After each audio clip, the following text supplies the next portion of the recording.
What's up guys, Everything Apple Pro here, and Apple has just released iOS 11.3, finally, not just for the iPad 6. So in this video, I just want to talk about what you need to know before updating. Now if you guys are on a beta of iOS 11.3, yes, there should be a final update left for you, as the build number is now 15E216, matching that of the iPad, not 15E5216A like I previously thought. So we were not on the GM. This is actually quite interesting for me because I'm not able to update from the beta 6 firmware to the final GM. There's no update. I restarted my phone, cleared it out. So you guys might have this issue. I'm sure that the update will appear with time. But if you guys see this build number, you are not on the final version of 11.3 just yet. If you guys haven't updated to the betas, you have nothing to worry about. iOS 11.3 is incredible. If you guys are debating whether or not you should update, you could watch my full review. I talk about all the features there, but this is such an incredible firmware. Like nothing else needs to be said. It will change the way your device feels, breathes, all that good stuff. Like it seriously feels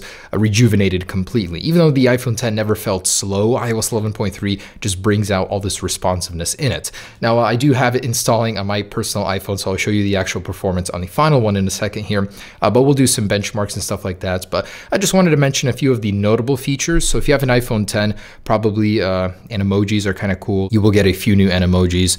These down here. The battery settings is pretty much the most important part of this update. If you guys have an older phone, namely an iPhone 6 or 6S, if you actually jump into the battery settings over here, you'll be able to see the battery health. And if you guys are in a weakened state, whereas the battery is in a diminished health state, you'll have a switch over here to actually go into a throttling mode where it'll actually throttle your CPU and you'll get more battery life, so your battery won't die as fast. Or you can turn it off and get maximum speed, but your device might die randomly. So this is probably the most notable change in this update, but there's a lot of smaller stuff. And actually in music, Apple just introduced several new categories for music videos. So you're able to watch those here, which is kind of cool. This wasn't available in the betas. So there's this entirely new section where you can watch videos, stuff like that. So super cool. There's also a lot of updates that just make your life so much easier. A lot of bug fixes, and I'm sure there will be some little patches here and there in the future if what you were worrying about hasn't been fixed, because there were some bugs I believe that weren't fixed in this version. But overall, guys, yes, do update. It is incredible. It will give you more battery life like it has for me personally on my iPhone 10. The responsiveness is incredible. And the great thing is it could actually return some storage for you. It actually gave me back like 4 gigabytes of capacity, after updating, so that was great.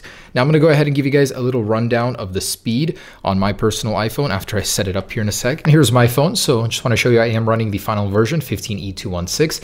Let's go ahead and perform a Geekbench, see what kind of performance we get.